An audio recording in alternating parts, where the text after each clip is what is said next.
बिजली की तरह गरजती, धरती को हिलाती। राठौर की ताकतवर सेना अपनी ताकत के नशे में चूर, हर अंजाम से बेखबर इतनी तेजी से आगे बढ़ रही थी, मानो वो आज अपना सदियों पुराना मकसद पूरा कर लेगी। लेकिन शायद ये नहीं जानते थे कि आज का दिन इन पर एक कहर बन जाएगा। राठौर की ये सेना बगीरा की जंगल तक पहुंचती, इससे पहले ही सूर्या उनके आगे आ खड़ा हुआ। जैसे ही उसने दहाड़ मारी तो एक बहुत बड़ी रोशनी चारों ओर फैल गई और सूर्या के अंदर से एक जादुई शेरों की सेना निकलकर बाहर आई, जो बहुत ताकतवर थी। आज तुझे अपना असली रूप दिखाने का समय आ ही गया। मेरे रास्ते से हट जा, नहीं तो बहुत बड़ा नुकसान उठाएगा। अपनी इस मुट्ठी भर सेना से डराना चाहता है मुझे, मार डालो इन्हें। सूर्या और राठौर की सेना में भिड़ंत लग गई, लेकिन सूर्या की सेना ने अपने मुंह से जादुई आग के गोले निकाले और राठौर की सेना पर एक के बाद एक वार किए और राठौर के आधे से ज्यादा सिपाही आग से वहीं भस्म हो गए। ये देख राठौर घबरा गया। रुक जाओ, मुझे तुम्हारी ताकत के बारे में अंदाजा हो गया। बोलो, क्या चाहते हो तुम? तुम्हें बगीरा की बेटी को आजाद करना होगा। आखिर कौन है बगीरा और राठौर ने उसकी बेटी को क्यों अपना गुलाम बना के रखा है? चलिए देखते हैं।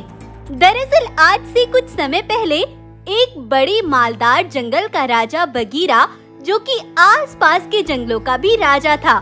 बगीरा एक बार अपनी बेटी रीमा के साथ बाहर निकला हुआ था, लेकिन अभी वो थोड़ी ही दूर चले थे कि तभी राठौर अपने कुछ सिपाहियों के साथ वहाँ आता है। तुमसे पहले भी कहा था, चुपचाप अपना जंगल मुझे सौंप दो, नहीं तो मेरी ताकतवर सेना तुम्हारे और तुम्हारे आसपास के जंगल को तबाह कर देगी। तू अपनी ताकत के बल पर यहाँ जुल्म करना चाहता है, लेकिन मैं तुझे अपना जंगल कभी नहीं दूंगा। ये सुनकर राठौर को बहुत गुस्सा आ गया। उसने बगीरा को वहीं बेहोश कर दिया और उसकी बेटी रीमा को उठाकर वहाँ से अपना गुलाम बनाकर अपने साथ ले गया। इधर बगीरा की बेटी रीमा को राठौर बाग ने अपना बंदी बना रखा था और उधर बगीरा के पास में ही एक दूसरे जंगल में एक सूर्य नाम का शेर रहता था। साधारण जानवरों के बीच रहकर सूर्य अपना जीवन बिता रहा था, लेकिन सूर्य को अपने अंदर जादुई ताकत महसूस होती थी।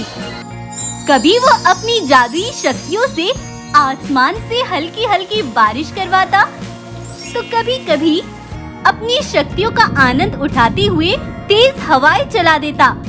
सूर्य की अंदरूनी ताकत का किसी को भी कोई अंदाजा नहीं था, लेकिन सूर्य के जंगल में गरीबी बहुत ज्यादा थी। अरे भैंस बहन, तुम इतनी उदास क्यों खड़ी हो? क्या बताऊं बहन, अपने बच्चों की खातिर मैंने ये सेब की रेहड़ी लगाई थी कि यहाँ से कुछ पैसे आएंगे तो जीवन का गुजारा सही से हो जाएगा। लेकिन बहन, सुबह से एक भी ग्राहक नहीं आया। हाँ बहन, हमारे जंगल से ये गरीबी जाने का नाम ही नहीं लेती। सूर्य ने उन दोनों की बातें सुन ली और वो उदास मन से वहाँ से अपनी गुफा पर आ गया। सूर्य सो गया, लेकिन रात में उसे सपना आया और सपने में उसे उसकी माँ दिखाई दी।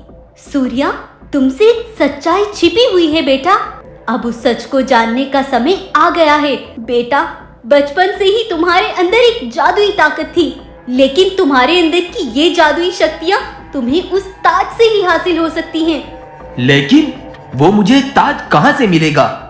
बेटा, तुम्हारे जंगल के आखिरी हिस्से में ही दो बड़े पत्थरों के बीच एक काली गुफा है। तुम उस गुफा के अंदर चले जाना, वहाँ तुम्हें जो हासिल होगा उसे पाकर तुम भी हैरान रह जाओगे। और तभी सूर्या की आँख खुल गई। जैसे ही वो उठा तो काली गुफा की तरफ चल दिया। सूर्या की माँ ने जैसा बताया था, सूर्या को वो गुफा मिल गई और सूर्या उसके अंदर चला गया। वहाँ उसे एक खूबसूरत चमकता हुआ ताज दिखाई दिया। उस ताज को देखकर सूर्या बहुत खुश हुआ और उसने उसे पहन लिया, लेकिन उसे पहनते ही सूर्या के अंदर से एक ताकतवर सेना निकल कर आई और आज सूर्या को ऐसी ताकत मिल चुकी थी जिससे वो हर मुश्किल से टकरा सकता था। उधर बगीरा के पास राठौर एक पत्र भेजता है। 2 दिन के भीतर भीतर आसपास के जंगलों को खाली करवा दो, नहीं तो मेरी सेना जानवरों के इतने टुकड़े करेगी कि तू गिन नहीं पाएगा।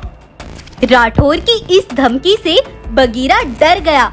वो खून खराबा नहीं करना चाहता था, इसलिए उसने अपना एक सिपाही बाघ मानव सूर्य के जंगल भेज दिया। साथियों, आसपास के जंगलों के सरदार बगीरा ने सबके लिए एक पैगाम भेजा है। उनके सबसे बड़े दुश्मन राठौर ने 2 दिन के भीतर भीतर आसपास के जंगलों को खाली करवाने का हुक्म किया है। इसीलिए तुम ये जंगल यहाँ से छोड़कर चले जाओ। कोई कहीं नहीं जाएगा। मुझे सरदार बगीरा से मिलना है। चलो, मुझे उनके पास ले चलो। बाघ मानव सूर्य को बगीरा के पास ले आया। महाराज, मैं नहीं जानता उसने आपकी बेटी को क्यों गुलाम बनाया है, लेकिन उसकी सेना की तबाही के किस्से मैंने भी बहुत सुने हैं। मुझे कुछ समय पहले एक ऐसी ताकत मिली है जिससे मैं बड़े से बड़े तूफानों से भी टकरा सकता हूँ। मैं जानता हूँ तुम ये सब अपने जंगल के जानवरों के घरों को बचाने के लिए कह रहे हो। तुम्हें उसकी ताकत का अंदाजा नहीं है। वो हमारे जंगल का तो क्या, किसी भी जंगल का बाल भी बांका नहीं कर सकता। ये जिम्मेदारी मेरी है, लेकिन इसके लिए मुझे इतना धन चाहिए कि मैं अपने जंगल की गरीबी को मिटा सकूं। अगर तुम उसे हराने में कामयाब हुए तो मैं अपने जंगल की आधी दौलत तुम्हारे नाम कर दूंगा। और इस तरह से राठौर का मकसद बगीरा के और उसके आसपास के जंगलों पर कब्जा करना था, लेकिन सूर्य की जादुई ताकत के सामने उसने अपने घुटने टेक दिए। देख राठौर, तेरे पास 2 ही रास्ते हैं।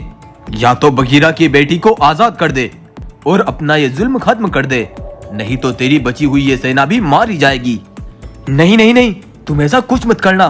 मैं बगीरा की बेटी को आजाद कर दूंगा और कभी वापस मुड़कर नहीं आऊंगा।